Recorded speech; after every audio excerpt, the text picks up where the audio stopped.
In this episode, we answer all of your transfer questions. No, we don't. Giardino. Already left Cooper standing. Kelly! What a save! Gordon Banks! And that's the danger for England. Split by a quick raid. And that's the save of the World Cup. Hello, everybody. Welcome to episode 45 of the second season of Planet FPL, the world where everything revolves around Fantasy Premier League. My name's Suj. And I'm James. And where are we? End of game week 26. We're in your fucking office is where we are. End of game week 26. Nice little cheeky FA Cup break and possibly the most important gap of the season. It's not only FA Cup break, there's a little bit of Champions League in between as well. The champions. So game week 26 is done. This gap before game week 27 is going to sort out the men from the boys in the FA Cup, and we will know who's playing, who's not playing in game week 31, and then we can start making some moves. Yeah, and there's no point making any moves before that. No. I sent the Twitter question out late last night and asked for no transfer questions and got a load of fucking transfer questions. Only a few. For nowadays, if you are a regular podcast listener, I recommend you head over to the YouTube, www.youtube.com, if you've never heard of it, and you can watch the show as well, because we're so pretty. You are handsome princess. It's worth watching. And we'll print out the Twitter questions. A cool 67 questions. We ain't never getting through them all, mate. No, we are not. Even if we spent 2 minutes a question, we'll be here till tomorrow. Should we crack on then? Shall we? How did you do in game week 26? Ended up being one of those funny ones where everyone did well on the whole. Well, the reason everyone did well is because of the template. And everybody's got so many of the well-earned players who did well at the weekend, such as Pogba, Son, Salah. It's a bit repetitive, isn't it? So there's a few that cost some differentials, like Kolasinac's late laughable own goal. Yeah, hurt some people as he would have had some serious jump ranks. I think Etheridge owners with the late Southampton goal. But template players providing generally, so quite high scores. I got 63, which normally would be happy days, but that's not even in the top 2 million for the game week. Wow. So I've dropped 6,000 back down to 36,000. I seem to be stuck in between the 20 and the 30,000s at the moment. Can't break out from that. But no real drama. The main thing for me is that at the moment staying with it. And there's a lot of people that, I need to do things to break away from the template. I've said before, and I maintain again, that the template is now going to begin to break because people are going to start getting ideas. What do you mean by getting ideas? Thinking about where to move away from? If you look at like 27 with obviously Chelsea and City not playing.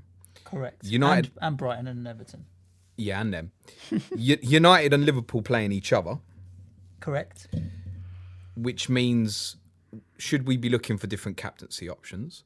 So should we be looking at the moment in my bust team, as you like to call it, I've got the captaincy on Sonny. But I don't know if I'll bring Aubameyang in. It's a bust team, isn't it? It's the other one. What did I call it? Bust team. Yeah, bust. No. Bus, isn't it? If bus. You get hit by a bus. No, it's a bust team. So if you go bust, if something happens to your phone, it's bust, isn't it? I'm pretty sure it's a bus team. All right. If you get hit by a bus and die, your team's set. I'm sure it's a bus team. But if you go bust and you've got no Wi-Fi, then that's your team. That's also one version of it, but I'm pretty sure it's a bus team. Do treat us, is it a bus team or a bust team? It's a bus team, mate. I think it's a bus team. Anyway, so Son or Aubameyang possible captaincy options, but then you look, Kane might be back for the Burnley game for Spurs in 27. Are Arsenal is Aubameyang going to play in Europa League 3 days before? These are just further reasons for me to be holding on to transfers. I feel so relaxed about FPL at the moment because I just don't give a shit about price rises, price falls. I'm not even going to think about it till I sit down and watch QPR and Watford on Friday night. And why QPR Watford Friday night, not Manchester United Chelsea on Monday when you'll know more? Well, I'll start thinking about it from Friday, so then I can start that's formulating the beginning, a plan. but you're not going to make any moves until after Monday. We'll podcast next Tuesday with the detailed understanding of what's happening for certain in 31, with a good picture idea of what's likely to be happening in 32, 33, because we'll know the FA Cup quarter-final draw as well. So I'm chilled out, relaxed. Once I watch Watford Friday night, then I can start team by team formulating ideas. So Watford, for example, is going to have a knock-on effect potentially on, say, Southampton and Fulham and their blanks. So I can start formulating plans. Correct. I don't disagree with you when you're talking about people getting different ideas and moving away from the template. I've been really, really seriously thinking about an alternative chip strategy. I scored 60 this week, which I would have hoped to get closer to 70, but I mean, we'll talk about the games, but Chelsea's hammering meant a negative points return for Alonso. I don't know what you're laughing about. You got -1 for Louise, but I suppose we're both laughing at Chelsea. I'm just laughing at Chelsea, Chelsea's mate. demise. So that was rather unhelpful, and I don't think many of us saw the Wolves game ending the way it did yesterday either. So I was doing well, and then the last couple of games petered out into nothing really for me. A game week when Sane and Rashford both end up on the bench is not going to happen that often. 60 points, 2.6 million for the game week, and a drop of about 40,000 places. Ooh. Yeah, it's crazy. I'm 617,000 in the world now. So 2 game weeks that have been all right, 55 and 60, but in relative to the average, taken real hits, and I need to really up my game, which is why I'm thinking about a change in chip strategy.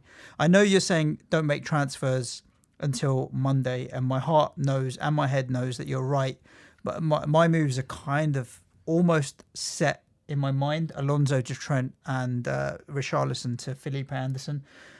Anderson's out of the FA Cup. Trent's out of the FA Cup. Trent is getting a nice tan in Dubai or Spain. I can't remember where Liverpool have gone. Somewhere warm anyway. So you'd expect him to come back fit, and he did get some minutes on the weekend. So I'm not. Part of me is like, I know what I'm going to do. Just do it. But you never know what's going to happen. And Champions League games. So what? True. Son injury, Salah injury. There's so many things that could affect your thinking. Yeah. So we're both in a position where we want to get rid of Richarlison, for example. Correct. Now you think Felipe Anderson. Probably. I'm more open to the idea of possibly Maddison or even a cheaper route at the moment. So I'm very much open-minded about it. And something could happen in the next 7 to 8 nights that's really going to change or force my opinion. Let's be honest, something will. Yeah, absolutely. Well, so very rarely these Champions League weeks crop up where something doesn't happen. Inevitably, there's always a little flag, and even if it's a little doubt. I mean, look what happened last weekend with Aubameyang. Like everyone was thinking Aubameyang. Yeah, I pronounced it really well, mate. Bum sickness. Have you been to? Was that what happened? Was it a bit diarrhea? I don't really know. He was sick, wasn't he, for quite a while. I went to Gabon to learn how to say Aubameyang as best I possibly could. Everyone was talking about Aguero to Oba, and what happened? Yeah, and look at the result for Aguero owners who fell into perfect. If there would have been so many who would have gone Aguero to Aubameyang and then didn't make the move. Yeah, now I've got an extra transfer. Had Aguero's hole. Yeah, brilliant, fair play. And let me just say, Gareth Williams, I know you're watching. I know you didn't change your team and you left your captain's armband on Aguero from the week before, and you jammily got that one, mate. So you can say it as much as you like that you purposely captained Aguero against Chelsea. I don't believe you. Is there money on this purpose? Not enough that he deserves the abuse he's getting. Really fucking upset, mate. Yeah, Gareth, you're going to get it. You can tell neither me or Suj own Aguero. No, we do not. And one of the Twitter questions is whether or not we have any advice to any non-Aguero owners, which we will eventually get to. It's a bit of a tough week, really, because I suppose we did all right. I got 5 returns. A couple of them were double returns and still ended up with a red arrow. Brutal season this season. Rank now? 617k. Yeah, it's not very good at all. Don't worry, I'll keep us going. Yeah, someone's got to keep us in the top 100k. My goal for the end of the season is still top 100k. I think it's going to be hard, but I'm still looking at top 100k, and I really would love to come up with a differential chip strategy that that isn't the kind of trip strategy that we talked about? There are alternative chip strategies. There's 3 ways of doing it, and I'm not talking about it now. No, we'll talk about it next. Because next Tuesday we're going to hard detail chips, blanks, doubles. Should we talk about some of the games? Yeah. Part of me was thinking we mix it up and do it match of the day style, where we talk about the most important FPL games now rather than doing them in chronological order.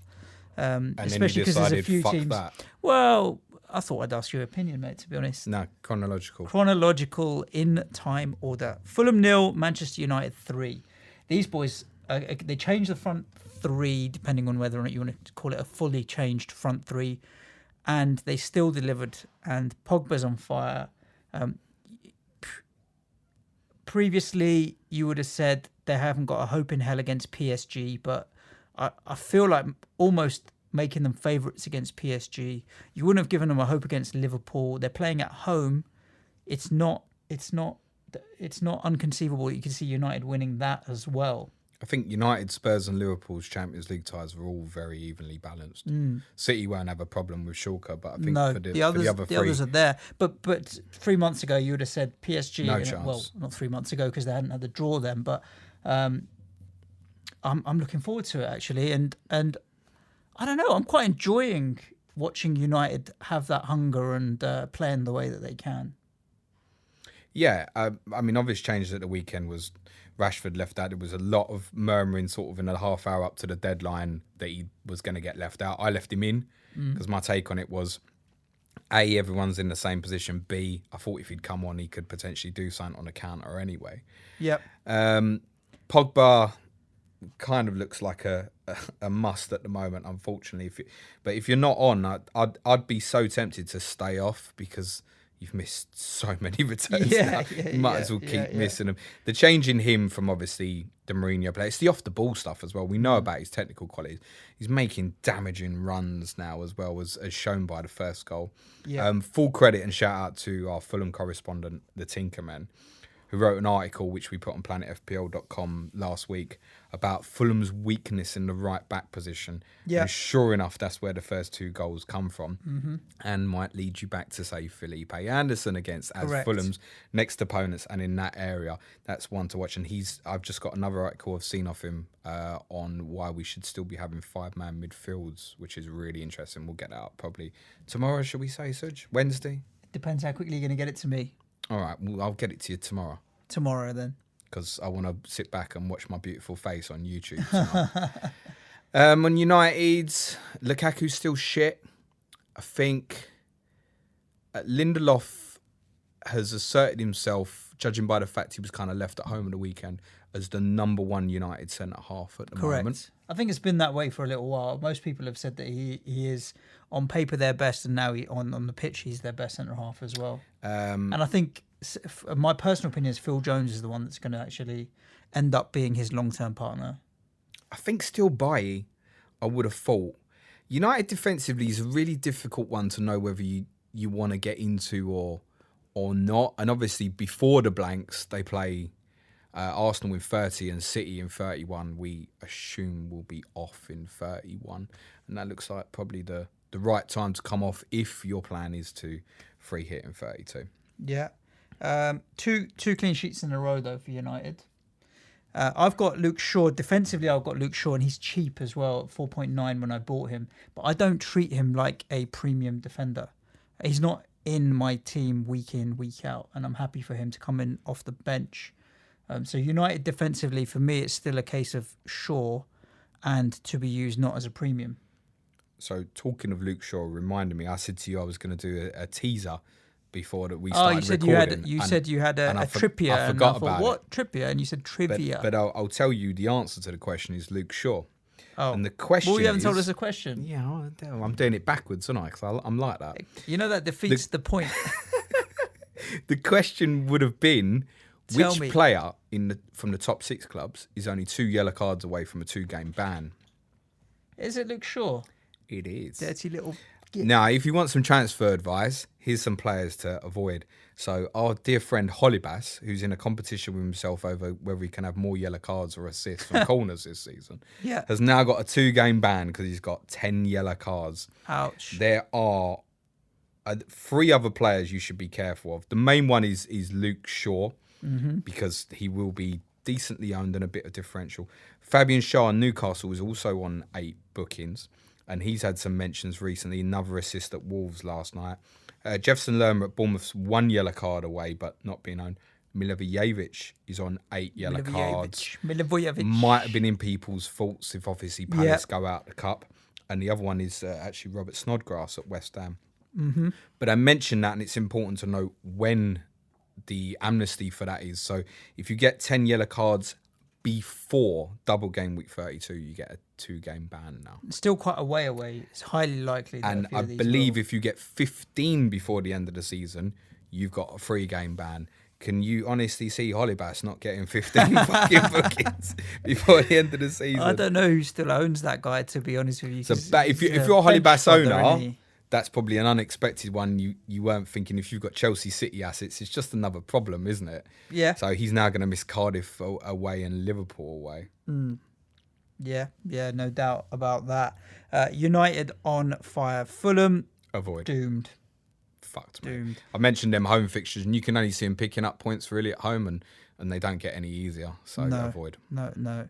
What's with Ryan Babel's hair as well? It's red. It seemed. I was confused. Is he trying to confuse United by blending into their shirts and thinking they might see his red hair, think he's a United player and passing the ball? Was he trying some kind of confusion? You know that his hair's been like that for a while, right? Yeah, but I don't know why. It's just bonkers. He's hoping he'll get his dream move to Liverpool. Yeah. Oh, wait, that was about 12 years ago, wasn't it? Been there, seen that, done that. Yeah, exactly. Crystal Palace won, West Ham won. A good game for all intents and purposes for the highlights and stuff. Good chances. Palace, MacArthur should have scored a couple of times. So many bad misses this weekend again. Yeah, Benteke may as well just hang up his boots, mate. He ain't going to score this season. It was interesting that he played ahead of Batshuayi. A lot of people I think he's just warming Batshuayi up. But even Batshuayi had a chance. Get Batshuayi before the weekend. Batshuayi had a chance towards the end that he should have put away as well. Realistically, Palace did have more chances. You got to put them away, haven't you? Yeah. Two clubs that I think we're not really going to be looking at in too much detail till after the weekend. I know you're quite right about Felipe Anderson. Arnautovic is in my mind as well. With Palace, they obviously go to Doncaster Sunday. They've been picking strong teams in the Cup, so you'd expect them to go through. And therefore, 31 away to Spurs likely to be off. West Ham, we know, available on 31. Now, the 33 game is due to be Chelsea away, isn't it? Yep. So, one of the things with West Ham, and this is, we'll do a bit more on this next week, but it's worth in the back of your mind considering double up. So, we've talked in the past about pairing of teams. So, I think, I forget who you're paired with. Is it Bournemouth? Yeah, I'm pretty sure it's Bournemouth. When you play away, Bournemouth are at home and vice versa, exactly. If that's the pairing. Yeah. But a different kind of pairing now to consider is things like 31 and 33. So, for example, at the moment, West Ham have got a good fixture in 31 at home to Huddersfield, not playing 33. Arsenal are at Everton in 33. If Wolves get through in the Cup, not playing 31. So, in theory, you could leave the Arsenal players on the bench in 31 and the West Ham players on the bench in 33. Yeah. Those kind of pairings, for those of us who are intending to run through at the start of the sort of things we should begin to think about. The only awkwardness with that is, price-wise, the only Arsenal assets you're really considering at the moment are possibly Kolasinac along with Aubameyang, Lacazette. And with West Ham, it's Arnautovic, Anderson. And price-wise, there's distances between them, so it doesn't give you a great balance. No, that's what I was going to say. It's not like for like swaps, yeah, really. but we'll have clearer pictures of possible pairings like that we can predict come next week. I lied to you about the pairing. It's Southampton. Yeah. But they're on the South Coast. Close enough, isn't it, really? Bigger club, just not a better league position. Yeah, that's a debate we'll save for another day. So, anything else from Palace, Fulham? No, Palace, Fulham, Palace, West Ham. Palace, good second half, should have won. Yeah. They had more chances. I was out for a little jog, trying training for the marathon, which I'll do some charity mugging sponsorship grabbing for at some point. And I was listening to it, and every time they were going to Selhurst Park, it was another chance for Palace. It wasn't another chance for West Ham. It wasn't enjoyable listening whilst I was running, but the commentary was obviously the Liverpool game. And all in all, I mean, if you'd offer me a point before the game, I'd take it. Palace is always an awkward away fixture. Lots mentioned, obviously, the fact that your game against Fulham kicks off, and it's obviously a Friday deadline next week. Yep. Against Fulham is on the telly. Correct. So, Felipe Anderson very much in fault. It's obviously nothing at the weekend, no TV coverage. No. There you go. Exactly. Huddersfield 1, Arsenal 2. And I was listening to Talk Sport yesterday, and they said that result psychologically for Arsenal was as good as a defeat, conceding a goal and only scoring 2, which I thought was very harsh. But we know Adrian Durham likes to stick it into Arsenal as much as he can. It's their first away win in about 2.5 months. Gooners. It's not been pretty, and they're not keeping clean sheets, and they are conceding goals. So it's 3 points, but I disagree with what he's saying there, but it's not pretty. Arsenal's a real interesting one. So, I mean, my instinct is to look towards Aubameyang for 27 and captain him at home to Southampton. My biggest issue is, like I said, if he plays in the second leg against Barté in Europe 3 days earlier, then they play Southampton 3 days, then Bournemouth 3 days, then Spurs 3 days. He's not going to play all 3 of them league games, is he? Probably not. Having said that, I don't know how fit he is coming back from his illness. And obviously after Spurs... He's fit enough to play all those games. Yes, he is. I would agree with that. You'd feel more comfortable buying him, though, if you knew he didn't have to play in that second leg, I think. I'd feel more comfortable buying him if Aguero hadn't just gone and scored 7 goals in the last 3 games. There is that, but Aguero's not playing in 27. The most transferred in player this week is not playing. But I would feel more comfortable buying Aubameyang if Aguero wasn't on fire and I didn't know that Harry Kane was back in training. Because whatever moves I make to upgrade one of my strikers, I have to sell Mo Salah. It doesn't matter where I go from Mo Salah. I've got enough money to get Kane if I want to. And then would I buy Aubameyang over Kane? Not on current form, I wouldn't. So there's better options that are stopping me from looking at Aubameyang. Kane's not got any form at the moment, mate. No. And he's progressively slow returning from injuries, Kane, right? I would rather go to Aguero than Kane or Aubameyang right now. But obviously, like you said, a lot's going to depend on the planning as well, right? Isn't it? So we'll see. I mean, Coca-Cola was one of the most highly owned Arsenal players, and then managed to score an OG and get booked in injury time. Yeah. So scored the own goal, cost the clean sheet, and got booked. Went from top bonus to fuck all. That's this game for you, though, isn't it? Really, it's brutal. So Kolasinac, and there's no one else there at Arsenal that I'm even thinking about. Iwobinho. He's never far from my faults, but you just don't trust it, do you? He should really be a good FPL asset at his price, but you don't ever feel like you can get involved.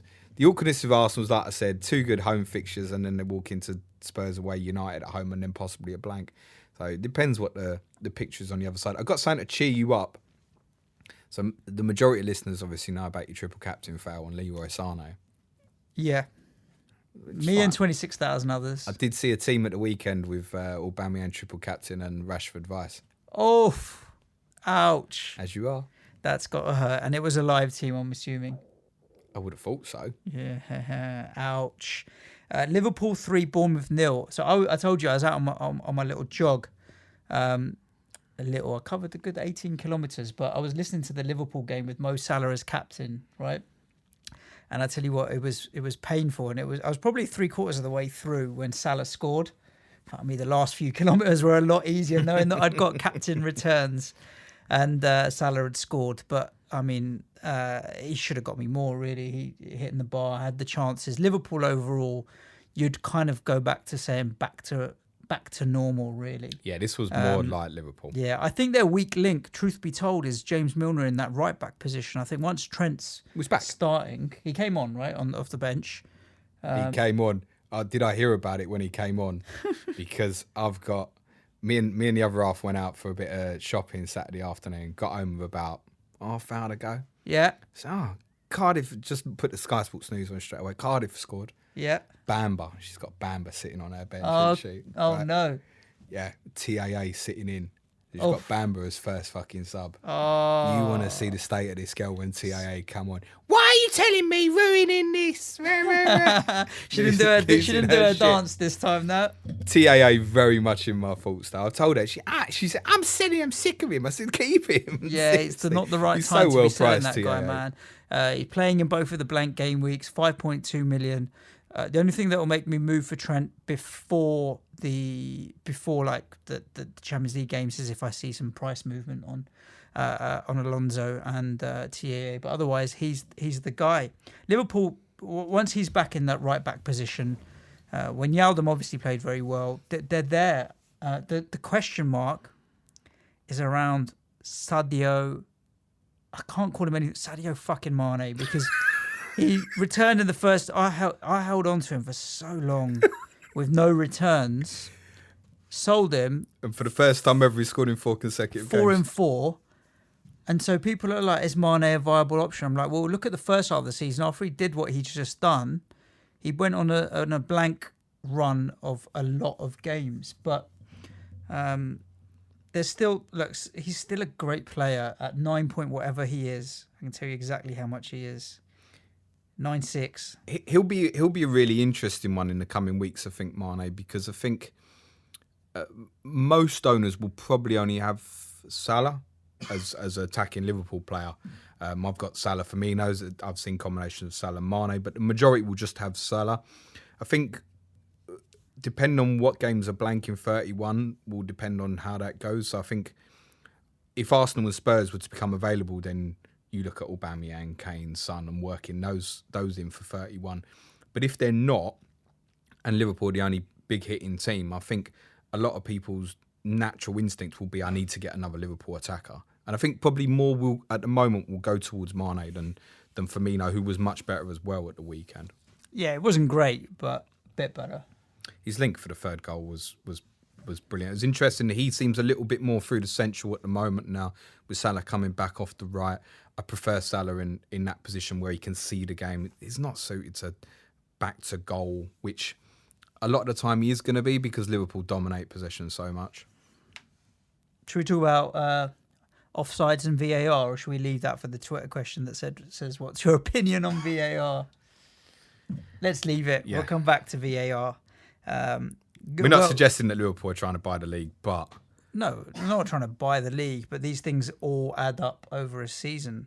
Southampton 1, Cardiff 2. Spent so long of this game thinking clean sheet points on the way for McCarthy, and then I didn't get them. I don't know how I feel. Credit to Cardiff, I guess. Disappointment. Massive credit to Cardiff. I thought Southampton would be doing better than they are, but they're still struggling, still not pulling out the results. And credit to Cardiff for fighting all the way to the very end. Yeah, full credit to Cardiff, especially with what's going on at the moment. And do you think that has your opinion changed on whether or not they can stay up now? Well, they've given themselves a chance winning back-to-back games. It's what we said last episode, right? They've got 3 of the next 4 at home, Cardiff. I think the home games are Everton, Watford, West Ham, I think, are the 3 of the 4 home games. So they've been decent at home. And also importantly is what Southampton now walk into. So Southampton's 3 of the next 4, Arsenal away, United away, Spurs at home. I'll be at St Mary's game week 30, by the way. Nice. I've sorted my trains. Fulham at home, game week 28 in the middle. So obviously depending on Watford and what they do in the Cup, they'll either be blank or available 31. And we know they're available 33, but that's against Liverpool. So we're not looking at Southampton at the moment. They've got a massive run coming up. They've improved dramatically under Hassan Hutel. Correct. But that's a tough run of games coming up now. And with Cardiff's 3 home games in the next 4, and Southampton playing 3 of the top 6, that really could swing. And it could end up that it's going to become a straight fight between those 2, possibly. I would stand up right now, but Manchild's conveniently put a mic right in the middle of my face. Do you know why I'd stand up right now? Because... Last man standing. Oh, yeah, right. So I went with James Ward-Prowse this week, and you went for a straight shootout with Nathan Redmond. And James Ward-Prowse picked me up the cheeky little assist at the end there. Excuse me? Oh, he did not. I thought he took the corner. No, Charlie Austin flicked it on, mate. I didn't even check it. I didn't check it. Yeah, you thought you won? Yeah. What does that make it, a draw? Yeah, they both got booked. The chances of that. Nathan Redmond gets booked. I was jogging. I didn't actually even check it till just now. Honestly, I pulled it up and I'm thinking, Austin, because they said James Ward-Prowse took the corner and then goal went in. I thought, okay, fair play. I've got an assist point there. That'll do nicely. Oh, man. What does that leave it? 12-9 still? 12-10 lead. Do you know what? You could be cheating and fiddling the scores because I have no idea what's going on with that I wouldn't cheat. No, true. It's the only thing you might beat me at. You're not a Scouts of Liverpool fan. Ooh, harsh. Offside. Still crying 2 weeks later. Watford 1, Everton 0. Marco Silva. The snake. Did you see them all at Vicarage Road with their snake costumes? They were talking about they had so many. Everything was quite funny in terms of the tracks they were playing before the match, and what have you. Everton hit the bar a couple of times. I mean, Lucas Dean's got a beautiful free kick on him. You've got to give him credit for that. But net in the end, Watford came through. I can't see How would you feel as an Everton fan right now? Ooh. Honestly, one of my best mates from uni, Martin, he's an Everton fan. I've been to Goodison with him before, and I don't know. They've spent money, they've got the manager that they were after, and very underwhelming. It ain't fucking happening. No. We all watched them at game week 14 at Liverpool, didn't we? With Origi's late goal, and I think everybody was so impressed with them. Yeah, and they haven't played since, really. They've got some shocking results in here. Leicester at home, Wolves at home, Watford away, Southampton away, Brighton away. Got thumped by 6 at home to Spurs. A shocking run. They've got enough points not to worry about it. They're a rare case, Everton, with obviously don't play 27. They actually have got Cardiff away in 28, which if I've got massive injury problems for some reason, I might end up taking Richarlison through to it. I can't see it. But I also, once I get rid, they're a club I can't see me looking back on for the rest of the season. No, me neither. If you even look at 33, we know they're on at home to Arsenal. Well, I don't fancy that at the moment in terms of Everton investment. You wouldn't. 31, they're due to play Chelsea. So even if you're running through, even if you go, they've got 2 blanks. Are you interested in them? No, and who would you go to even if you were? I mean, apart from Dean, Richarlison, there isn't anyone really. Nah. It's a next very 4 home games: Liverpool, Chelsea, Arsenal, Man United. Very disappointing season. It's funny because we don't have that many points more as West Ham, but I feel like our season isn't as doom and gloom as theirs has been. Maybe because throughout the season, if you ask me to look back at this season, I'll still remember the home win against Arsenal and the home win against United and holding Liverpool and Chelsea. Like some of the big games, we've had some good results that put a smile on your face. Whereas I don't feel like Everton have had any highlights in the season. It's been just very drab. No, because if you look at some of their better performances, lost 2-0 at Arsenal, lost 2-1 at Man United, lost 1-0 at Liverpool. Those are some of their better performances this season and still lost. Losing way too many games and also from set pieces. Fucking hell. I don't feel like they have a talisman or flair. Like Gylfi, I guess, is there. For us, we've got Arnautovic and then maybe Anderson. I guess Gylfi's their star man, is he? Gylfi? Richard, who's the talisman for Everton? The problem for them is they've spent a fortune. The only way to fix it is by spending more money. And who's going to want to buy some of their players? I don't think Pickford's been that great this season either. He's made a few mistakes. He's not had a great season at all. Doom and gloom for Everton. Sorry, because I don't mind Everton as a club. I do want them to do well, but... Meh. Nah. Brighton 1, Burnley 3. This was Brighton's... I think a lot of FPL players would have watched Brighton with a serious watch list mentality for Brighton at the weekend. We spoke about Gross and stuff. They kind of blew the audition, to be honest. I mean, they had certain things go against them. I mean, now's a good time to talk about VAR if you wanted to, because the handball incident at the time obviously was 2-0 to Burnley. Should have been penalty to Brighton. They break down the pitch and then it's penalty to Burnley. Yeah, was the worst refereeing decision of the season. It's unbelievable. There's been a few bad ones, but it's up there. That's right up there.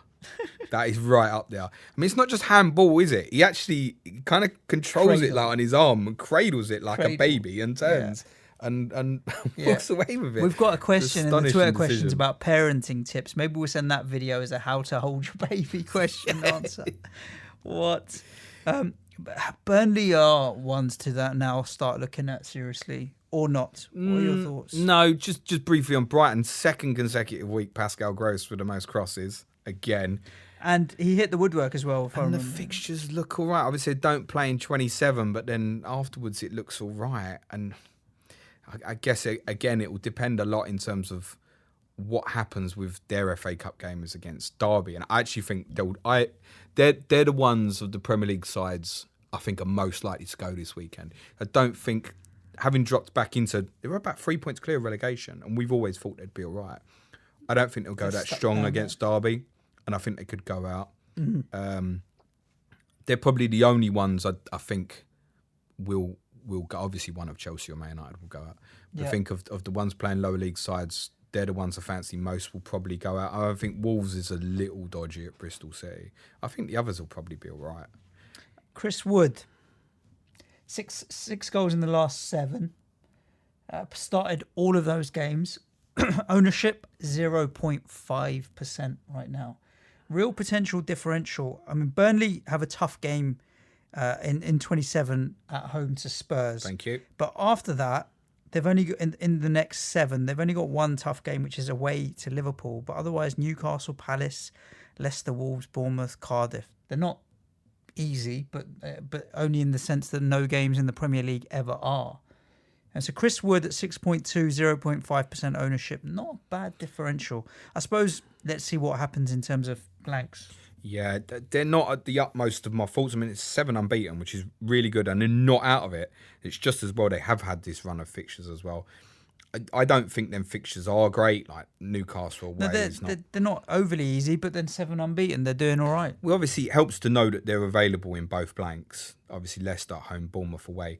But I don't see where you'd start. Ashley Barnes really haunted me this time last season through the blanks and stuff, and it felt like it seemed like everybody on Twitter had Ashley Barnes except me, and I got stubborn about it. He's where I'd go from attacking. I'd definitely go him over Chris Wood. And I think if you've got a goalkeeper issue that you want to cover up, I mean, Tom Heaton's playing so well. Made a couple of great saves again at the weekend. He did. The difference in that team when they panned to Joe Hart on the bench, I felt a bit sorry for him, to be honest with you. But I mean, meritocracy, and Tom Heaton's a better keeper, so let him be. At the moment, I know it's only 7 odd games he's played, but with Pickford's form, he's worth a shout to get an appearance for England. I would agree with you on that. Break, definitely. Yep. So Burnley are available in 31 and 33. Factually, we know that. The move for Chris Wood, for me, who is 6.2 million, would be moving away from Josh King. Bournemouth also available in 31 and 33. Now, Bournemouth have very tidy fixtures, both at home. Newcastle followed by Burnley in 31 and 33. Yeah, Bournemouth. I feel like if I was going off the fixtures, I would stick with Josh King. But if I was going off form, Chris Wood is tempting, and maybe as a differential. Yeah, maybe for you, because you look at the next 3, Wolves at home, Arsenal away, Man City at home, you don't fancy it much. We've all got Bournemouth rings, game week 30, game week 31. Anybody who's running through the blanks, he's almost definitely going to buy into Bournemouth in one of those 2 game weeks. Yeah. And then Burnley at home, 33. So you're actually looking at them and going, so you're saying like Burnley's blanks, Bournemouth away, Leicester at home, it looks all right. You look at Bournemouth's, Newcastle at home, Burnley at home, and the difference with, I mean, you know that any game down at the Vitality, they're capable of putting goals on the board against anyone. At that point, by the Chelsea game. At that point, we're looking at Callum Wilson should be back as well, so presents another potential option.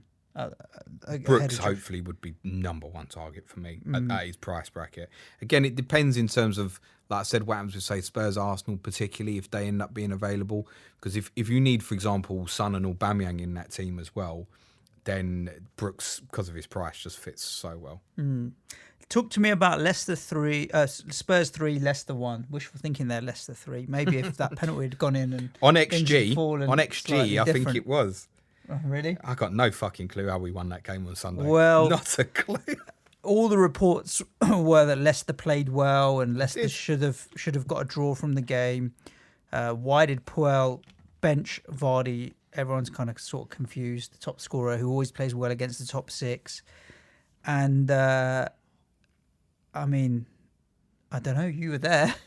Yeah, I feel like with Leicester, I tell you what, I'm not bothered about Spurs in the sense that I know where I can go with Spurs. Son is already in my squad. I'm happy for Eriksen to have picked up a goal and an assist because I like him in his consistency. Kane's coming back. For me, Son and Kane are the go-to for Tottenham. Not really looking defensively at the moment. Leicester, there's a few that you kind of sort of like the look of in terms of Mado, Vardy, Pereira, but their performances are more consistent than their results. And they'll do something like give you guys a really good game but lose. And it puts me off. You saw them live. Did it put you off? No. I've been saying for weeks, obviously, Leicester, Gameweek 27 rings. Richarlison to Maddison. The reason I feel in my mind, again, I haven't thought about it too much, the reason I feel Maddison more than Anderson is looking at the next two rather than just the next one and going, okay, Palace at home, I don't fancy too much from Leicester's perspective, but then Brighton at home afterwards, Watford away, and then Fulham at home. These are the games before we know they're available. Burnley away and Huddersfield away in the blanks. I think I'm more likely to go towards Maddison. I thought he was good at the weekend. His returns, he's basically got 9 returns in 24 games is the way it works out. 9 returns in about 1,800 minutes. Is fine at his price bracket because obviously he's had a big drop off to he's like 6.6 now. Yeah. And he's only owned by 4% now, James Maddison. In terms of eye test, the one I was kind of watching out for was the fullbacks. So now Pereira's obviously very popular, and I've mentioned I think Ben Chilwell will be a great alternative to him. In terms of the game and what I saw in my eyes, Ben Chilwell passed it massively. I thought he was excellent. I think he'll be FPL or football in general. Both. Okay. Really passed it at 5 million and owned by 2.3%. If I wanted to get involved with Leicester, from everything I saw at the weekend, I'd go Chilwell. And yet, at the end of the day, it was Pereira that got the assist. So, you can't argue against Pereira's numbers there. I mean, it's only 0.3 more expensive if you want to go down that route. And you do sometimes think, do I need to try and be too clever about this? I don't see me getting involved in Leicester defensively for the Palace game particularly, but I think afterwards there's every chance I will. It doesn't help the uncertainty because in the 3 fixtures, Liverpool, United and Spurs, I mean, particularly on Sunday, they've played really well. But Puel doing things like leaving Vardy on the bench makes you think, well, I don't know where I am. Sure. Am I getting investment in a club? He still picked up a return, but then he missed the penalty. It feels like any week he could get sacked. But on the base of those I know they've only got the draw at Liverpool from those 3 games. They've played all right in all of them. Correct. He wouldn't deserve to get shafted after those 3 games. I mean, the amount of... I don't feel like the owners are sacking owners. If Harvey Barnes had a bit more composure, Leicester would have won at the weekend. Definitely. I mean, in terms of chances, Lloris was man of the match by distance, mate. And that's one a nod for everybody who's critical of Hugo. Get back in your fucking box, by the way. Leicester should have won the game. Talk to me about Tielemans because the reports and from what I saw, I think he's a good buy. Yeah, good player. And he's a bit expensive though, 6.5 million, so not really a consideration for me. No, you'd go Maddison, or if you want to get involved in Harvey Barnes, I think that he's one maybe next season. 6 million he's at the moment, Yuri Tielemans, but he's one maybe next season would interest me. The disappointing one I thought for Leicester that week was probably Gray. Demari. Didn't help that he played as, I mean, you would think, 5.4 playing out of position up front, but he was probably the one that disappointed. Talking of disappointment, Chelsea.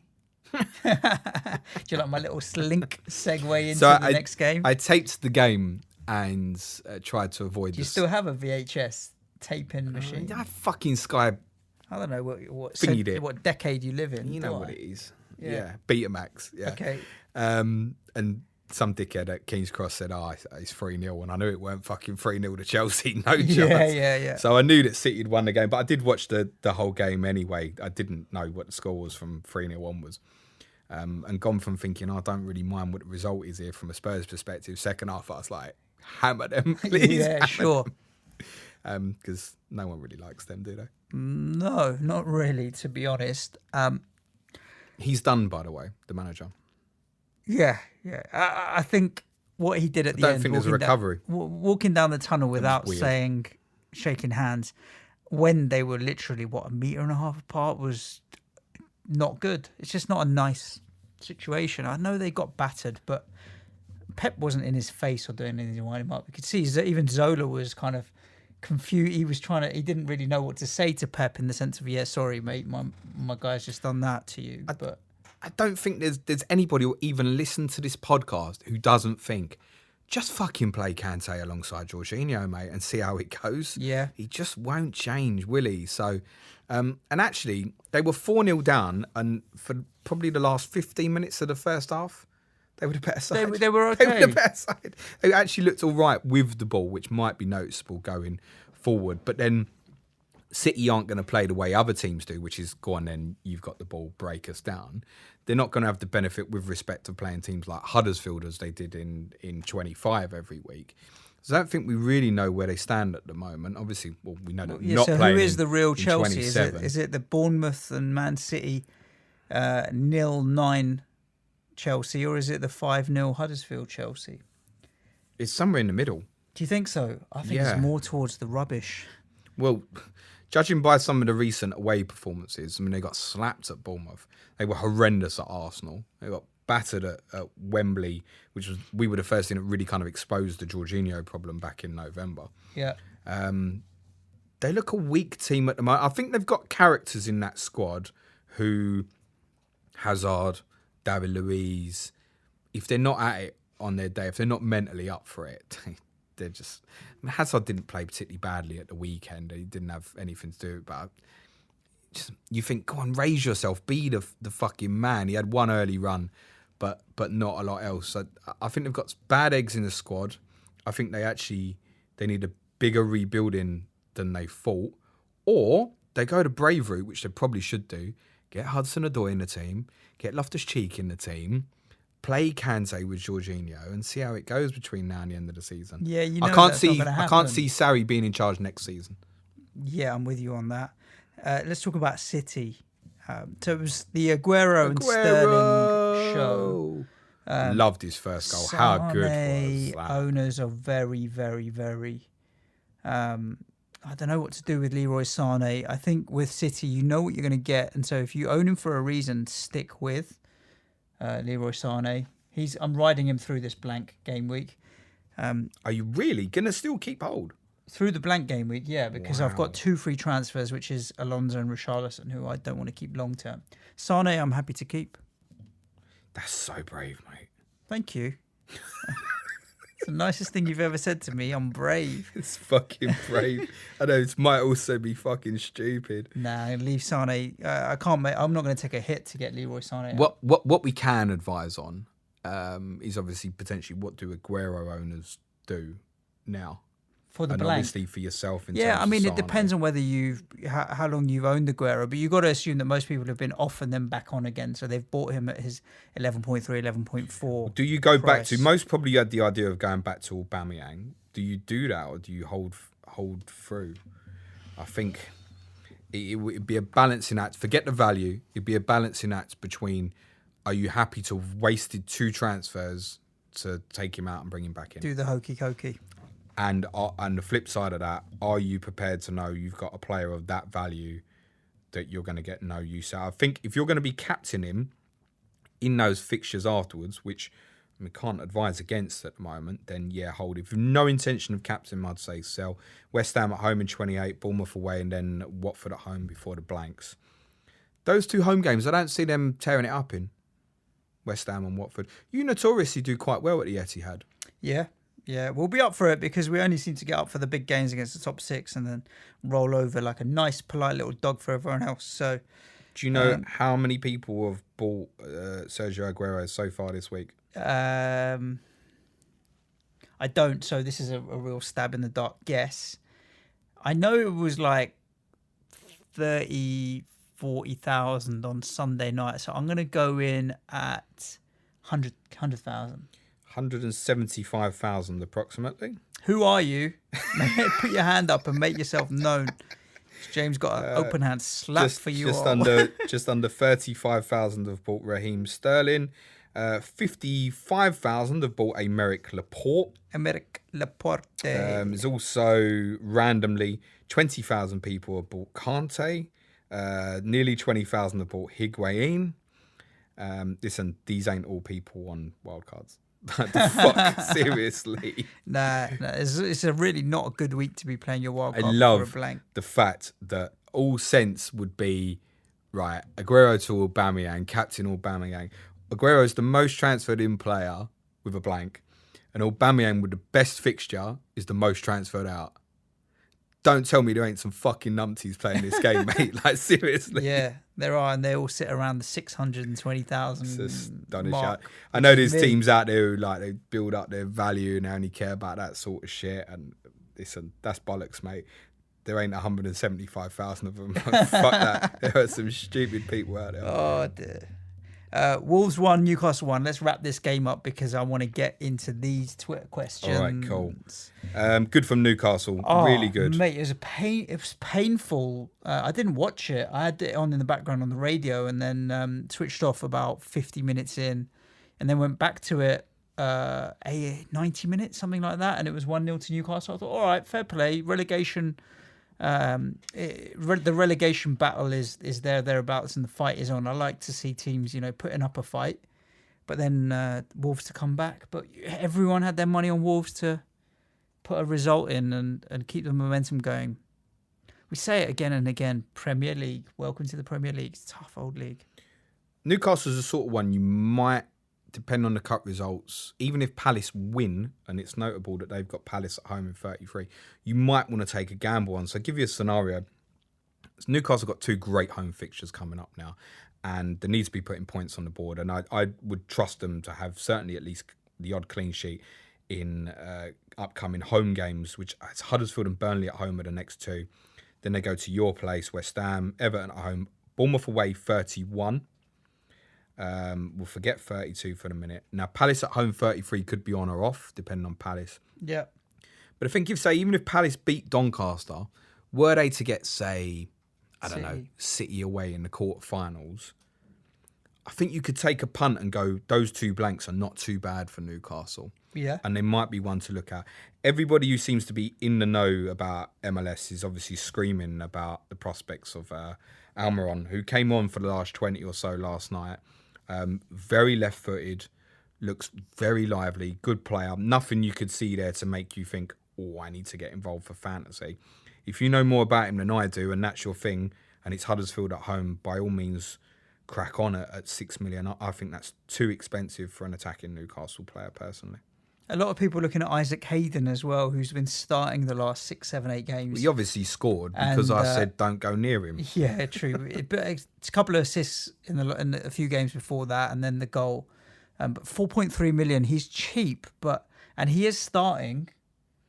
Yeah, but Diarme came back on for him late in the game and was favoured earlier in the season. They've still got Shelvey and Key to get fit. I think when you're going for the budget one at the moment, you really want to go for one that's, if you're running through the blanks, that feels really safe. So I'm not saying he's the answer, but say like Jack Cork at Burnley. I think if Wolves become available, then Donker at 4.3 is a real option. I'd be happy to go because he's running through from midfield. more than I'd thought, in all honesty. Kind of playing right of Neves with Moutinho to the left. He was constantly breaking into the box. He's not just a sitting midfielder. So if they were to become available for Wolves in the blanks, then Donker 4.3 would be, that's a far better choice than Hayden, mate. Should we get into some Twitter questions? Yes. By the way, the dead team must be doing a little bit better because we've had Aguero captain. But were we so far fucking behind from before that we've just got no hope of ever getting it back? I did look at it and we'd only had 1,200, 1,300 points, which the top teams in the who got the assists on league were on 1,500 points. So we were well back. 82 points the dead team last week. Fair play. The week before was big as well because of Aguero. 69. The dead team is 2.3 million in the world. It is 459th in Who Got the Assists Zombie Nation League. Not good we were enough. about 14th in October. It's kind of fallen Aguero's apart. injury. You never know with this guy, though, what could happen. Yeah, well, we're not helped by the fact that Mendy's been injured for so long. Ozil never plays if it's fucking cold, so he ain't played for 3 months unless it's against someone shit at home. Cedric's gone, so we're kind of fucked, and the differential team's having a fucking nightmare. Leave that one be for now. We'll come back to that next week before we preview 27. We're going to get in some Twitter questions, right? Go for it, mate. And just the point, Manchild, we need to move the chairs because I keep looking at James like this. I'm getting neck ache, man. Don't look at me, just look at the people. Yeah, but you're so pretty. I'm going to need to move these chairs so that I can get a good look at you. So we had a ton of questions in. James specifically said in his tweet, let me pull it up word for word because I want to read it word for word. I'm not questioning the validity of people's ability to read. What are you because questioning? they obviously read to respond to it, right? Yeah. They just look forward to your tweet. Questions about transfers will be banned since no one should be making any right now. Yeah, there's plenty of questions about transfers. Everyone just fucking ignored it. There are, but there are. I put my tweet out with a request for some slightly more random questions because I think it's always nice to have a bit of a chat about this, that, and the other, rather than just FPL all the time. Especially in these long game weeks. Considering we won't podcast again for a week, I will definitely respond to every question that we do not cover on this podcast. And some of them are long. There's a couple that we're not going to get to because there's been some threads that have already started with people answering. Next Tuesday is the big one in terms of podcast. Huge. Episode 46 of season 2. Which makes it episode 120 something. It's going to be almost exclusively strategies, chips, and different ways of doing it. This one's coming in from Ben Hausman at BRV Travel. Thank you, Ben, for this question. Ready? No.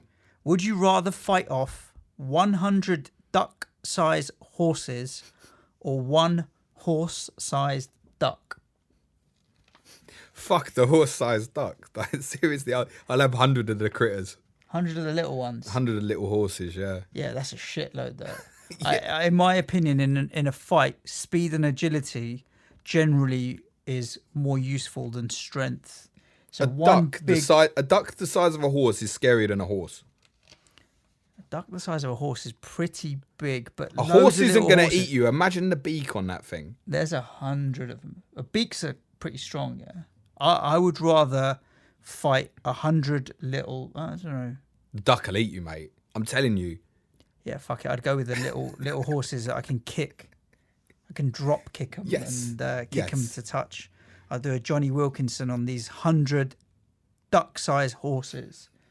Someone's got to animate that. You got any transfer questions? Oh, you prefer that? I'm kidding. Our friend Mars at Mars05 from the Three Amigos wanted to know, why is James shy of looking at the camera? Well, we swapped places, Marsy, just for you. So you're going to get a good look at James's face. Mars, I'll speak to you Tuesday, pal. Oh, yes. Oh, news on that soon. We better not announce it because every time we announce it, it fucks up. All right, double questions coming in on Twitter. One from Is My Cat Playing and Stephen Toomey, who's at 6th Goal on Twitter. Both are correspondents of ours. One for Watford, one for Manchester United. And ironically, their questions are the same. And they were under a question from Jimmy Mac and Cheese above them on Twitter, which is quite funny. FPL Claret, isn't it? At Claret FPL, correct. But Is My Cat Playing and Stephen Toomey. So is my cap playing? Then when the people get confused. James, what's a cheese room? And Stephen Toomey wants to know. It's good to know that the cheese room isn't holding up the opening ceremony of the new stadium, James. Yeah, so apparently this much publicised cheese room at Spurs. VIP cheese room. Was never ever going to happen anyway, about this cheese board room and all this bollocks in the VIP section. Apparently, so I've heard, it was never in the plans anyway, so I don't know where it came from. Yeah, it was in the Guardian. Stephen linked an article in the Guardian. Being left leaning is probably going to be anti anything luxury in terms of cheese room. But why do you need a special room just for cheese? So this Eat news it in the fucking dining room. Yeah, this news broke yesterday, and some of the responses that I saw on Twitter were everyone was doing obviously cheese memes and whatnots. But some of the responses tagging in Spurs like, right, that's it. I want my fucking refund now. Fuck your 6-month delay in the stadium. No cheese room. I want a refund. Yeah. Well, if it does transpire that cheese room ever does get opened, I'll figure out a way that we're going to get in there. Can I just get in there? Yeah. Please. Soon, please. Oh, I don't know if that's going to happen. Oh, fuck off. Vasily Filkov. Hello, Vasily. And his question is, he wants to know our thoughts about VAR for next season. The closer it gets, the more it's been cropping up in terms of commentary and people mentioning on Match of the Day and all the rest of it. It's there now, like people can taste it. It's not far off. What you got to be a little bit careful with is it's an unknown. So I think a lot of people will go into, from an FPL perspective, go into next season and think, right, I need to be getting my penalty takers in. I'm having Milivojevic and Noble if he's yours or whatever, and filling a team with a lot of players who are going to take penalties. There are not going to be the number of penalties in our league that you would have seen in the World Cup because our referees are different. You look at the Wolves goal last night, it's a foul, really. But Jamie Carragher's living in this world going, hey, it's not a foul. I know he's got both hands around his fucking neck, but it doesn't matter. Listen, it's a foul, right? It should have been disallowed. And I think a lot more things will get let go in our league. I know VAR's meant to be more matter of fact, but just the way our league is and refereeing is different. The penalty for France in the final, the handball, that ain't going to be a penalty in our country, I don't think.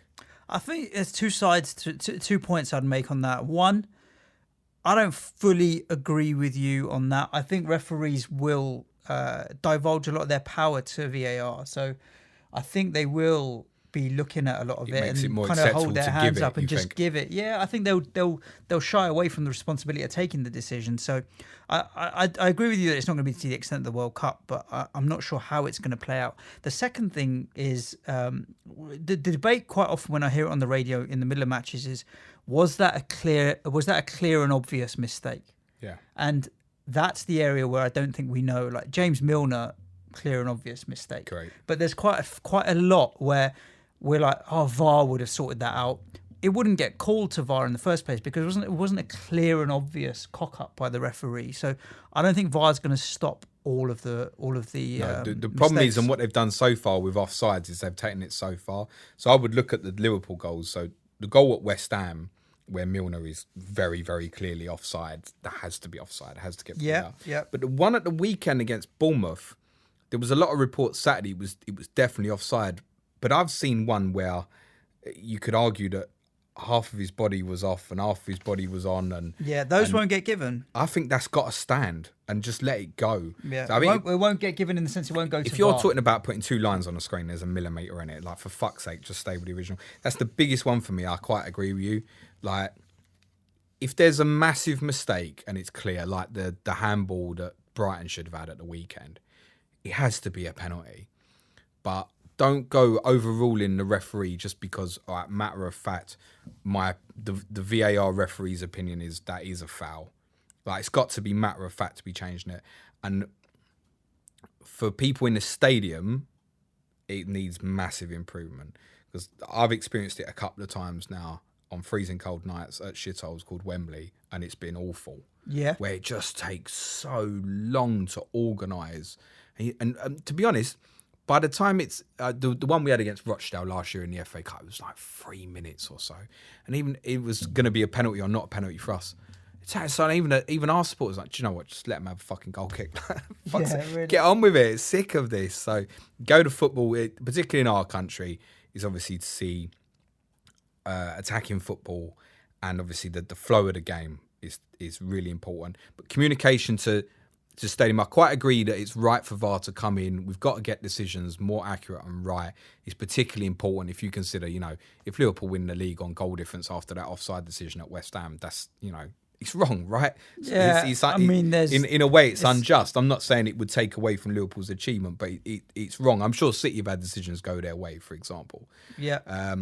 But you've got to get it right for the people in the stadium. It's all right when you're watching it on the telly because you're watching the replays. When you're in the stadium, you don't see know. nothing. Exactly. It's like, that's the VAR in progress. What the fuck does that mean when I'm 70 yards from the play, or if I'm at the London Stadium, 170? Yeah. Andy Martin at FPL_tactician. This is an interesting question. I'm interested in your answer on this. How many fixtures do you hope will go ahead in game week 31? At the moment, we know there are 4. And could be as many as 9 blanks.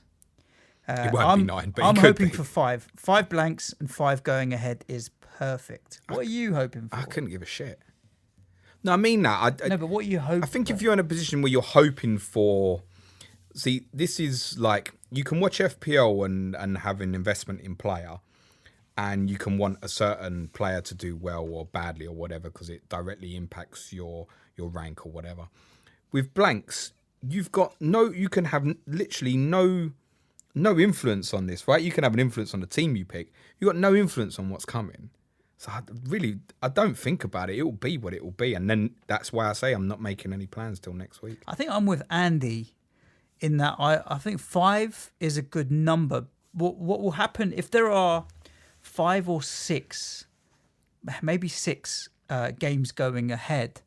It's going to start messing up people's strategy for the chips, right? If it's definitely a blank game week of 4, then the current strategy of dead ending through to 33 and riding out those blank game weeks and then using your free hit for the double in 32 makes sense. If you've got 5 or 6 games, people might be thinking about free hit in that week and building up their team towards the double game week in 32 instead. So it is a tricky one. I'd like to see 5 or 6, I think, because I want the chip strategy. I want it to be so that the chip strategy isn't obvious. I want the 2 or 3 options for chip strategies to be equally as attractive, because if everybody does the same thing, we're back to template again, right? So that's what I'm hoping for, but I don't know how many fixtures will make that happen. I guess not everybody is going to do the same thing. We say this so often. No, the Twitter community is so small in comparison to the amount of players. Yeah, I can tell you one thing: the Twitter community is not the 175,000 people that have bought Aguero this week. So that shows you how many people are going to do different things. People are going to panic. I told you the majority of people are going to see game week 31. If there's only 4 games in 31, the average player is going to see the fixtures, panic, and free hit. Yeah, and I strongly believe that. Unless there are more fixtures added to 31, free hitting in 31 is a mistake. And the reason it will be a mistake is you ain't going to get the gains on it. We're all going to have Salah as it stands. Yeah. What gain are you going to make? Most people will engineer their teams to have at least 9 or 10 players for that from the 8 teams that are available. So the pool of players is going to be very small. And yeah, free hit's not going to be as much value. So yeah, realistically 6 or 7 games. And as much as how many games, it's who becomes available, right? United become available. Very interesting. I quite agree. Look, if you were to do it, I think if you're going to take that strategy and free hit 31, you have to go all in. And when I say all in, that means you're picking your team from 4. So you would go 3 Liverpool, 3 West Ham at home to Huddersfield, 3 Bournemouth at home to, I think it's Newcastle, isn't it? Home to Newcastle in 31. And you'd have 2 from, is Burnley and Leicester the other fixture? You'd have 2 from the other one. You'd have to go all in.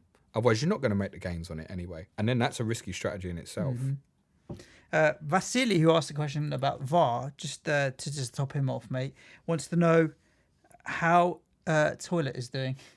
Oh, Fernando. Yeah. Yeah, all right. Yeah, he's okay. Another assist at the weekend. Actually, picking up points steadily. Do you know what? That was his best performance for Spurs on Sunday. Oh, he's turning you. He's changing James. He's still Toilet. But he much better. And actually, in fairness and a little bit of defence for him, and as I've said numerous times, I only want him to do well, Lorente. Obviously, getting a little run of games is helping. Yeah. He's not playing one cup game and then not playing for a month. So much. So that'll help. And he's getting a little bit of an understanding with Eriksen and Son. I wouldn't expect him to play against Dortmund. I'd be surprised. This one's coming in from John at John0AFC, and the O in John is also a 0. And he wants to know, do either of you play Football Manager? We talked about this on a previous pod. I'm out, mate. I don't do any of that nonsense. But James has a little bit of a play. Young Harry's kind of fucking that at the moment. Plus, it's too much football on. Yeah. So I think I've had it on for a couple of hours since he was born. But in the summer, I'll get it back up again. Ebbsfleet are still stuck about 9th in the Championship. See if we can get them in the Premier League. And Raj Chakrabarti from at United_Raj. Do you guys play any Battle Royale games? What is that? Do you know anything about that? Battle Royale games? No. PS4, Xbox? No. Manchild, what are you laughing at? What's a Battle Royale What's a Battle game? Royale He's not game? going to speak because he doesn't... Fortnite. Oh, like Fortnite. Okay. Fuck that. No, Yeah, I no, ain't got fuck time that. to go around No. on islands killing people and all that. No. No. Forget that. Right. Mike We Durrett. probably just come across so fucking thick. Yeah, at Mike Durrett. Or old. One or the other. Yeah, that as well. How do you drown your sorrows after a particularly painful game week? And he says McDonald's, perhaps. So there's going to be some change in this show. Next week, you and me, we're going down to Mayfair, and we're going to have a meal at a 5-star fine dining restaurant. We're filming this Do you match. think they'll let me in? They'll let us in. Because I don't want the world to think that we're the McDonald's boys. Because I think we've got a reputation as the McDonald's boys. And I think it's a correct mean, representation, certainly for me. The only meal that we've shown us buying is McDonald's, and we keep talking about going to a fried chicken shop. So it's a fair assumption. The evidence speaks for itself, but mate, it's not McDonald's. Yeah, we're not having if I get Ashley Barnes in and he gets me double point, can I have some fucking caviar? No, it's not happening, mate. How do you drown your sorrows after a bad game week? I don't. On a serious, when it goes wrong, the first thing that goes through my head is, what am I going to do to fix it? Really? I think if you get to the only thing that matters to me at a weekend is what Spurs do. I know it's probably not what people want to hear, but it's all I really care about. Yeah, I've seen lots of talk this week about how FPL can affect your mood and stuff, and I get that. Don't get me wrong, particularly when you go on Twitter and you see banging scores and you've hit like a 30 or something, it does make you feel, for fuck's sake, I've fucked it up. And obviously, particularly for us, it's pressure as well, right? In terms of we put our teams out there in the open, etc. Yeah, true. But no, in terms of affecting my mood, no. Because Craig Schotter asked the same thing, like a serious question. Does this game seriously affect your mood? I get it. So we mentioned that, say, Football Manager. Yeah. So it's a game, right? As this. So if I'm Ebbsfleet United manager, and I can tell you this happened. So I got them up to League One, straight from League Two. I didn't have no expectations. I got myself into a position where I was in the top two, fucked the last few games, and then lost in the playoff final. And I'm thinking, how many fucking hours have I just wasted and not gotten promoted? And then that did make me feel like, oh shit, I've got to do that again. Now I've got to go through pre-season. It's like, really? And Football Manager's not a game that's like, that's the next season will take a month to complete. Like, so yeah, that would possibly affect the mood. So I understand why it affects people. I think for me, as a massive supporter of my football club, it's not on my it's not on my psyche. It's not that important. No. I don't suffer too badly either. And trust me, I've had a few bad this season. I haven't had that many bad game weeks. I've just had a real run of middle of the road average game weeks, week after week after week. And so I've never had anything which has been a disaster, but it is hard to keep yourself motivated when I'm 21st in the correspondence league, motivation, for example, with people around me. My peers are kicking my ass. But I think I'm a passive aggressive. Man-child's looking at me. You're not ahead of me, man-child, so you watch that. I'm a quiet. When I'm angry, like at home, what am I going to do? Be miserable with my voices and my kids? I've never seen you lose your shit. Oh, yeah, you need to spend more time with me, mate. Maybe not. My wife and kids are not going to understand it, right? For me, if they looked at me and I was upset or angry, they don't understand about FPL, they'd be like, "How can you let something as ridiculous as a guessing game get you mad?" The 100th podcast in your house, your kitchen, right? And you say they don't understand it, but No, you they you sent your understand- kids upstairs and said, we got to talk about the Cardiff game, get to bed. No, but what they wouldn't understand me losing my shit over it. Oh, it's a guessing game at the end of the day. So I'm a quiet. When if I have a bad game, I'm just quiet and in my own head. But yeah, you just move on, right? It's a guessing game at the end of the day. It's not like there's money You understand? riding on it. Well, for a lot of people, there is money riding on it. In fairness, so yeah, I have can get that. one cash league. Are you in any cash mini leagues? No, but I think I will be next year. I'm in one, 15 quid. I'm going to or have something. some takers next year. Oh. So I feel like I'm doing I know what I'm doing now. Like as we've said, this is the first year I've had all the tools available to me. Yeah, so yeah. You ain't doing no better, mind. But I'm well, eighth. you're still here. I was second in my mini league, the cash one, and now I dropped to 8th over the last 2 game weeks, which was difficult to. How many in the league? 8. Nah, it's fine. There's quite a lot in there. 9. NCC and Friends, Norwich County Council and Friends. Why the fuck are you in that? 'Cause Gareth Williams, Gareth Williams is in Norwich. an old friend of ours. Yeah, I know. Those boys are loving it right now, mate. I'll tell you that. With Norwich riding high. Get yourselves promoted and get ready for a few spankings in the Premier League, Norwich. Well, that's a bit harsh, wasn't it? Yeah, a little Yeah, bit. a little. Yeah. Anyway, FPL Anonymous, Chris Woods. Silly question this time. Who is the hardest? 1 centre half and 2 centre forward, and which one would win in a street fight? So is he? I don't know if he's asking if centre halves are harder than forwards, or centre half versus centre half and forward versus forward. Oh, I mean, you think back to bygone years of people like some of them old Scottish players and that, like Joe Jordans and Yeah, Billy Alan Bremners Hansen was and Dave pretty Mackay's, and then tough. I mean, you don't have players like that anymore. I think Defender Do for you know me, the first- Julian Dix is still it. Terminator. I was trying to think of current Premier League players. You know the first name that came into my head? I don't even know what. That's hard. No, it's Shane Duffy. I was thinking I wouldn't have a fucking row with him. He's a big guy. isn't he? Big unit. Who's the guy at Cardiff? Morrison. Not Morrison. Oh yeah, Sean Morrison. Sean Morrison's a big guy as well. unit. Those guys are going to be up for it. Centre forwards. I'd like to fight Crouchy. I reckon I could take Crouchy in a fight. He's so We nice. could all take Grouchy in a fight, couldn't we? Forwards, you don't get that sort of. Arnie, I bet, is a nasty guy. Arnautovic, he'd be fucking. Yeah, He'd kick you in the nuts and spit and. Deeney. Yeah. Oh, let's not mention that guy. You love Troy Deeney. Let's not mention that guy. Mr. FPL _ Liam.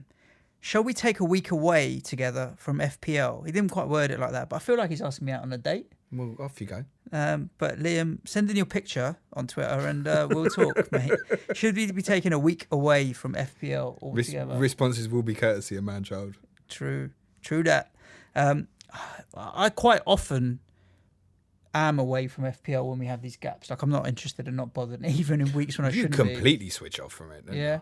Yeah, on the whole. Earlier in the season, less so. Earlier in the season, I'm on FPL statistics much more regularly in the gaps in between. As the season goes on, less so. Yeah, agreed.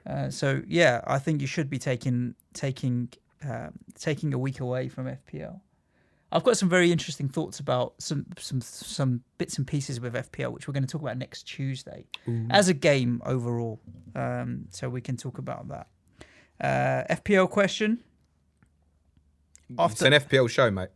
Yeah, true. Sometimes. I know. I tell you what, but everyone's asking about fucking transfers, and you don't want to talk about transfers. No, we ain't doing transfers. Fuck you. Right, okay. There was a Champions League question in here, which I will pull up. The question, in essence, was who's going to go through from the Champions League last 16? City will definitely go through. I think the 3 English clubs are all pretty 50-50. I think Neymar's absence is obviously big for PSG. I think United could go through. My instinct is Liverpool will go out to Bayern, even though I think they're probably now a better side than Bayern. That's my instinct. And the Spurs game, Dortmund are probably narrow favourites. They've obviously done really well recently, but they're not the best defensively. They blew a 3-0 lead to Hoffenheim at the weekend. And I think back to how we exposed them on the counter-attack in both games because we had them in the group stage last year.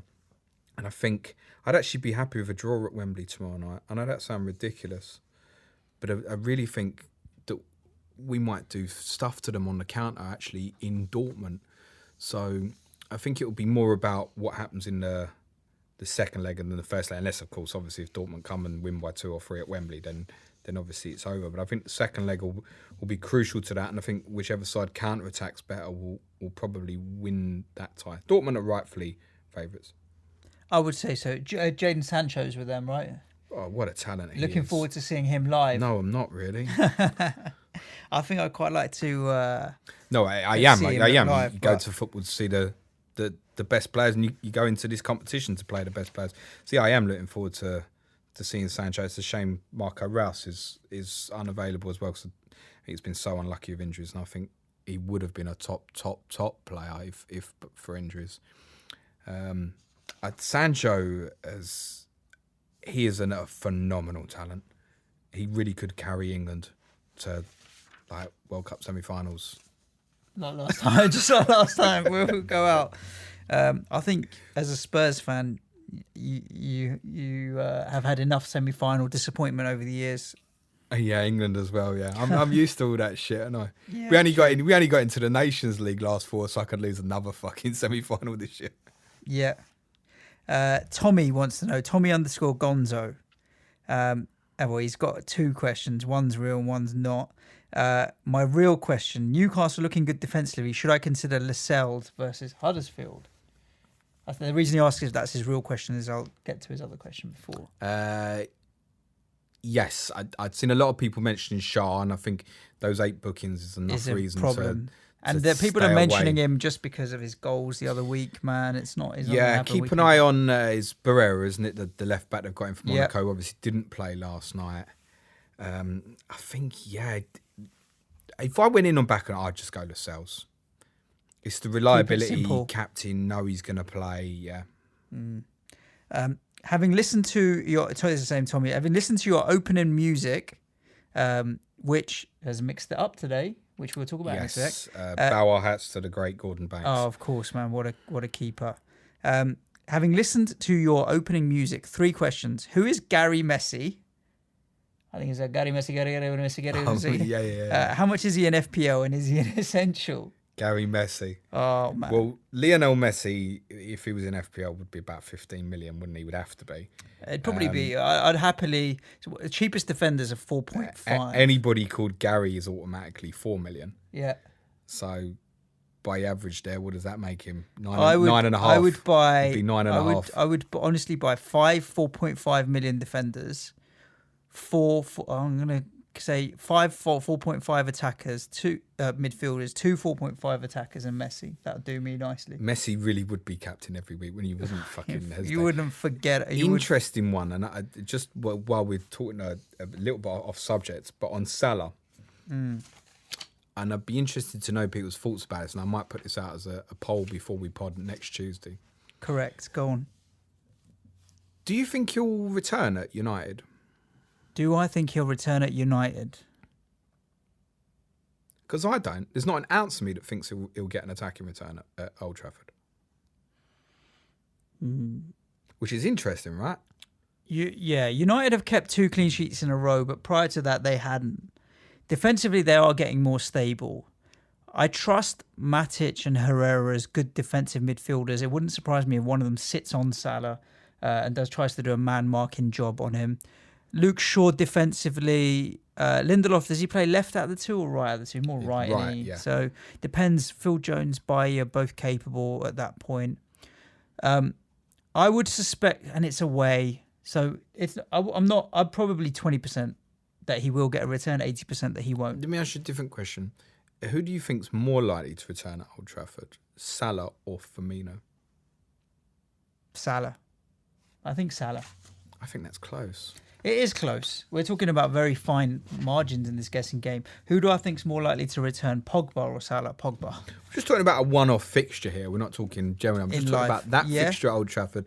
I'm thinking of Salah's record against the Big Six, and I'm thinking of Firmino's record in those fixtures as well. He's notoriously good. Yeah. But Liverpool do need to win that game. They really need to win that game. I don't think they will. I also don't think they will. I mean, I'm struggling to see how United are going to lose any games at the moment. They're that good, but calm down. Wow, 10 out of 11. We'll learn a lot after the PSG games and the Liverpool games. We really will. And the Chelsea Cup game as well, which everyone sort of assumes they're going to go to Stamford Bridge and win now. I don't think that's necessarily the case. No, it still is the FA Cup, and Chelsea aren't a bad side overnight. No, it won't be a good side overnight either. No, that's true. The problem with this video setup, and it happened last time, is I have no idea how long we've been chatting about. So use your fingers, man, child. That's an hour, 23 minutes. Oh, that's good. All right, 5 minutes, wrap it up. 3, 2, 1. There you go. And if you want to know what that's about, you're going to need to go to YouTube. Let's have one more question, shall we? Let's have a look at the beginning. Right. Well, I got a lot of Twitter replies to get through, haven't I? Yeah, you have. But we'll look and see if we can do them together. Andrew Jason, this is for both of us. Top parenting tips. Okay, hang on. What are your top parenting tips for first-time fathers? Don't have one. You're 3 months in now, aren't you? Yeah, don't have one. Mine would have been keep your dick in your pants, to be honest with you. It would have been a lot easier. I was drunk. She knows that, right, love? She knows. It's fucking pissed. She tricked you. Yeah, absolutely. She tricked you. Yeah, I slipped. Oh, no, look, he's the best thing ever. So yeah, I can't deny that. I love him. The thing with kids, they say you don't always you don't always like your kids, but you definitely always love them. Mine are actually pretty good in the sense that I do like them most of the time as well. But they're such a reflection on how you parent them. So the more chilled out you are, generally the more chilled out your kids are, right? Yeah. And the more you try and control them, the less that you're ever going to be able to control them. Like sometimes I get they don't do what you're going to say. They don't do what you ask them to do, right? But I've got grown people in the office that don't do what I'm going to ask them to do, right? True. They lose their temper and throw tantrums. There's grown people in the flipping office that lose their temper. Like you got 30, 40, 50-year-old adults that can't control themselves. Your kids ain't going to do that either. And they're like 3 and 5 and 6 or whatever. So just chill out. And net, as long as they've got 2 arms, 2 legs and are healthy enough, just, take that as a win. Yeah, I mean, there's wrongs, but there's no rights, is there, in parenthood to start with? You learn as you go, right? Yeah, that's what I'm learning. Yeah. I generally find kicking is better than slapping around the face. Like kicking on the arse works better than slapping around the face. You can't say that. I find it's easier. Like if I'm on the sofa and one of them's doing my head in, like I don't have to stand up. I can just lean over and boot them. So that I find works well. Oh gosh, I think this might be the last ever podcast. I don't kick my kids, mate. I don't. And just talking on parenting tips. Can I put a little shout out? So I'm running the marathon in now probably about 85 days. About 85 days. That sounds pretty precise. It's 11 weeks. It's actually gone down 10 weeks, and that's about 75 days.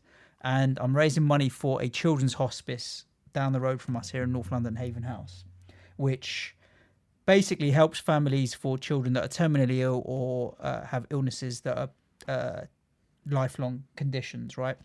So the one thing you do realize is the worst thing that could ever happen to you is one of your kids getting sick. So the work they do blows me away.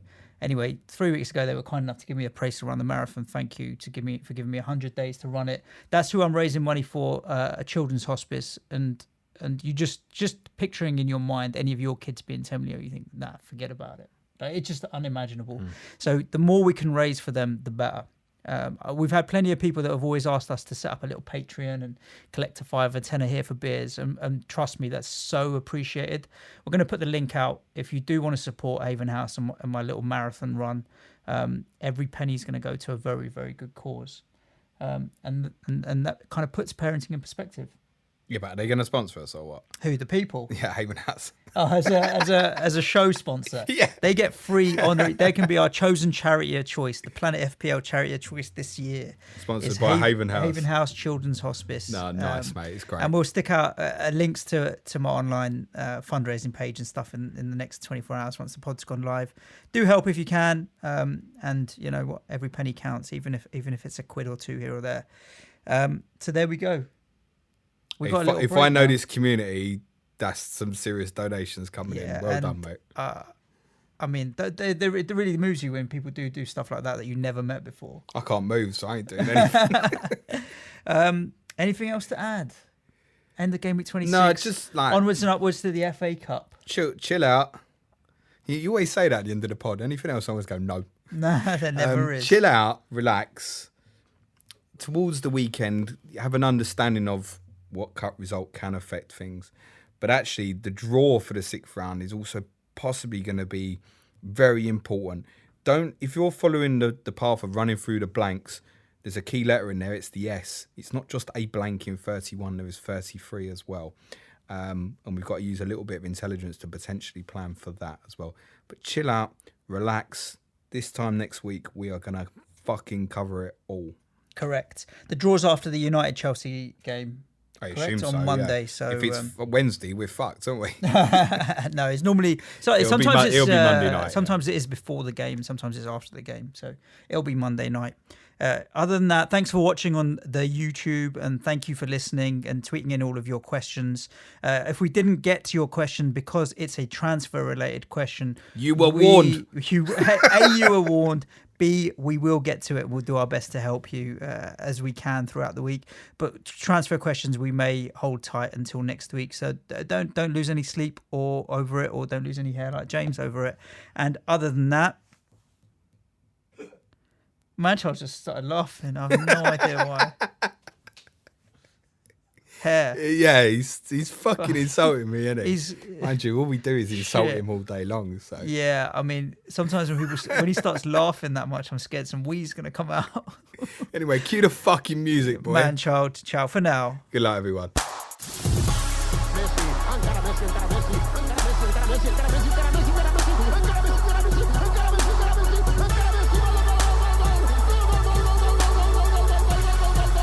The Fantasy Football Show.